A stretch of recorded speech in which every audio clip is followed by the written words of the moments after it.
Schlager, and I'm in the School of Government and Public Policy at the University of Arizona. And in this presentation, I'm sharing a new institutional analysis tool that further extends and develops the IAD framework. It's a rule typology of constitutive statements, and it accounts for the full range of institutional arrangements that form and shape action situations, allowing for artifacts to be incorporated. By first reflecting on the value of a rule typology more generally, and then more specifically, the value of a rule typology for constitutive statements. Then I'll turn to presenting the typology and the revised IAD framework action situation with constitutive rules and artifacts incorporated. And then I'll conclude with a brief discussion of applications. So following Eleanor Ostrom's argument in understanding institutional diversity, the value of a general classification system is that it's a common language that can be shared by scholars from many different disciplines who are analyzing a specific question. So they can use the typology to systematically examine rules in order to address that question. Given that it provides a shared language, scholars can then clearly communicate about the institutional statements that they're looking at and analyzing, and it allows for accumulation of knowledge because people are talking about the same things and analyzing the same things. And finally, systematically analyzing and diagnosing action situations and prescribing changes to statements is enhanced or is supported by having a rule typology. And so you have a way to systematically work through situations and to identify and propose solutions to shared problems that people are facing. So that's a general value of a rule typology. But I guess a question that needs to be raised then is, well, why can't we simply use the regulatory rule typology? It already exists. Just use it as well to classify constitutive rules. And my answer is that that doesn't really work because there are two types of rules, regulatory and constitutive, that play two different roles. And the roles played by constitutive statements and the components of action situations that they create or shape are not yet captured in the IAD framework. And so the existing regulatory rule typology just can't capture what constitutive statements and artifacts are doing within action situations. So let's just back up a second and let me just briefly introduce what are regulatory rules and what are constitutive rules. So regulatory rules quite simply prescribe human behavior. They direct people to do things or to not do things. And an example of a regulatory statement that's been coded using the regulatory rule grammar is this: at least 2 days prior to each special meeting, the chairperson of the executive committee shall provide written notice to each member of the executive committee of the time, place, and purpose of such meeting. That's an information rule, and it's guiding the behavior of the chairperson in sharing information with the members of the executive committee. Constitutive rules, on the other hand, create the settings within which actors interact, as well as the artifacts that actors create, access, and use in such settings. And an example of that would be, in fulfillment of the intent of the parties, there is hereby created a Watershed Protection and Partnership Council. Well, what kind of statement is that? There really isn't a regulatory rule statement or component aspect of the rule typology that would capture that. This is bringing into existence decision-making body. And so in order to recognize that and to bring in the council into an action situation, the constitutive rule has to be recognized and somehow classified.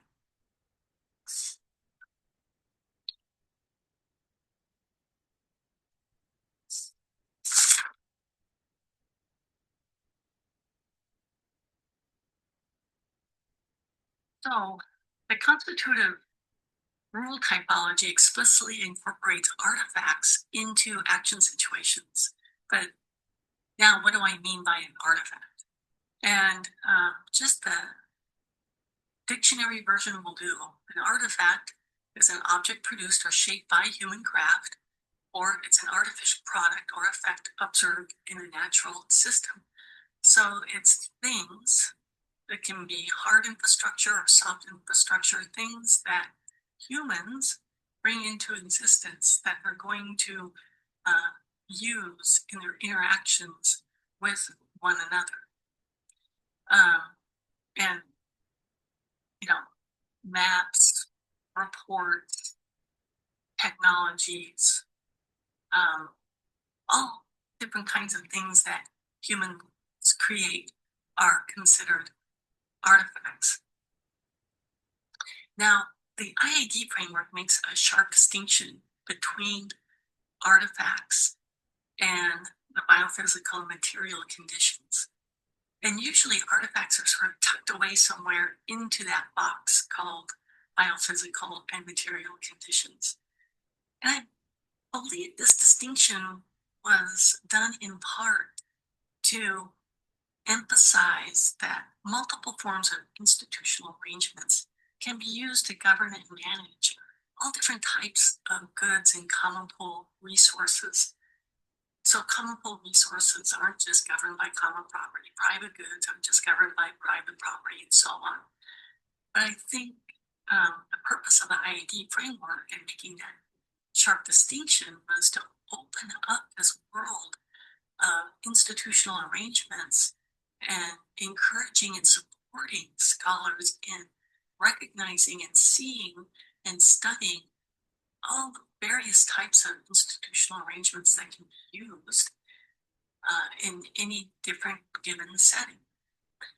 But what this sharp distinction fails to recognize, and what the constitutive rule typology can help address, what this sharp distinction fails to recognize is that biophysical and material conditions are often defined by constitutive rules and the corresponding artifacts. So the natural world doesn't just present itself out there to people and people just start, governing their use of it. People identify what are the dimensions and components of that natural world that they are going to address, use, attempt to govern, as well as identifying different material conditions, technologies, and so on. And so those things need to be pulled into action situations to be studied, in addition to having action situations capture human behavior. So we need to explicitly and systematically incorporate artifacts into action situations. How are we going to do that? Well, I follow the logic of Lynn Ostrom and how she developed the regulatory rule typology.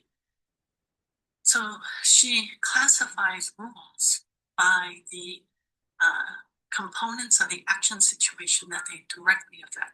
So information rules directly affect information about the action situation and what's happening. Choice rules directly affect the actions that people are assigned. The question then is, well, how do you know a given statement belongs to a particular category, or that a particular statement directly affects a particular component. And here she turns to the institutional grammar and she focuses on the aim component, which is basically verb. What action are people being prescribed to engage in? So are they being prescribed to do? Then that's a choice rule. Are they being prescribed to pay or receive benefits or costs? Then that's a payoff. So I followed that same logic in devising the rule typology for constitutive statements. And so here it is.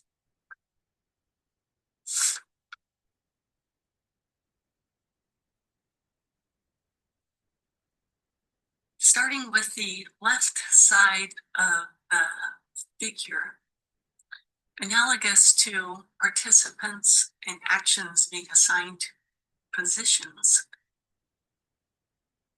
incorporating artifacts requires that items, the things out there in the world that are going to be considered an artifact, and characteristics of artifacts are assigned to artifacts. So origination rules bring into existence artifacts, and qualification rules specify what thing or what is something that will count as an artifact or won't count as an artifact. And then elaboration rules further specify different dimensions and characteristics of the artifacts. I believe that artifacts are probably assigned to positions through choice rules, but I'm not entirely sure of that. I need to apply the typology to determine that. The other thing that I want to say about the left-hand side of the figure is that what shows up in the regulatory rule typology as positions and boundary rules or positions and participants, they're really brought into existence by constitutive rules. So boundary rules are a special case of qualification rules. Position rules are a special case of origination rules. So a number of the rule types in the regulatory rule typology are actually constitutive rules. And in this figure, I have the regulatory rules identified in blue. Moving to the right-hand side of the figure, there's both constitutive information rules, which I label with a C, and information rules that are regulatory, which I label with an R. And so there's the information artifacts that people are either directed to create or are present to them that provide information about what's going on in the action situation, in addition to rules that direct people to how they will communicate or what they'll communicate with one another. And that also holds up for payoff rules. There are payoff artifacts that are created or used, maybe processes for allocating benefits and costs.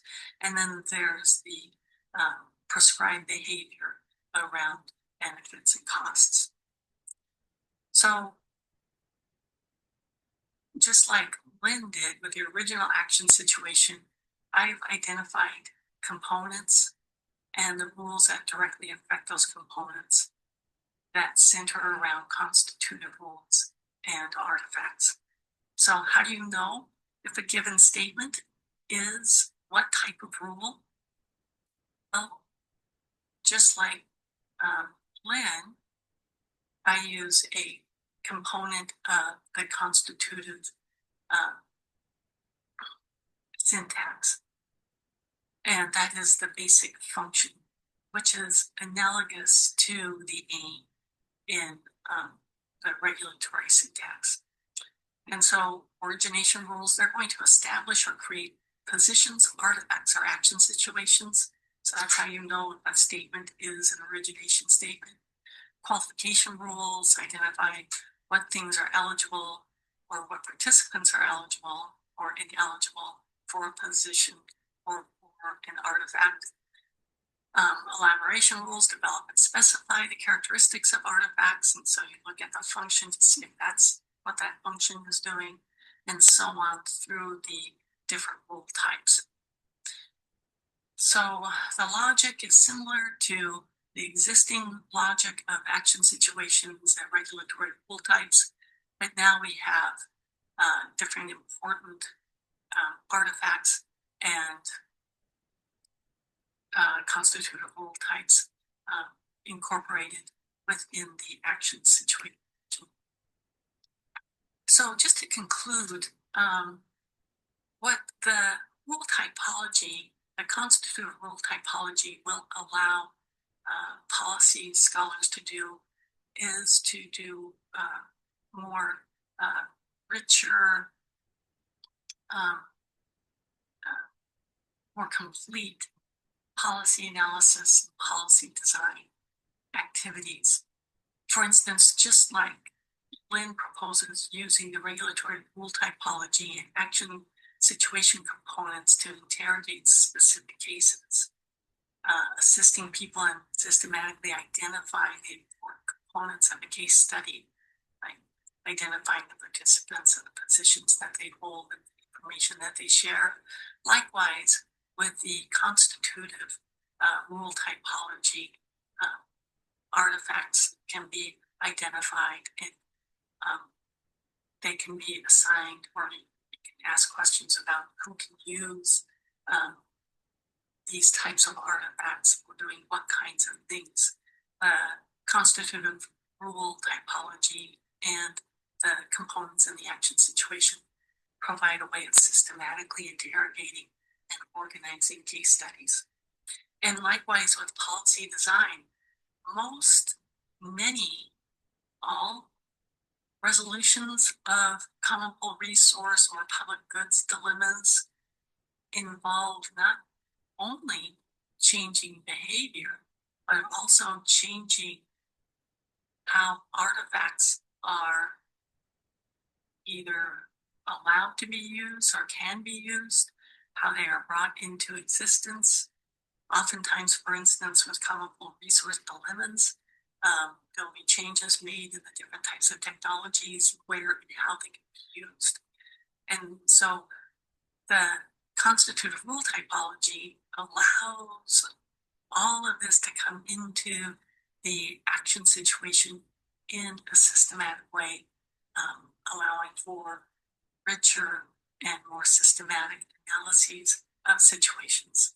There's probably many more uses of the typology, but I'll end it there. I'm looking forward to receiving your feedback on my presentation and this paper.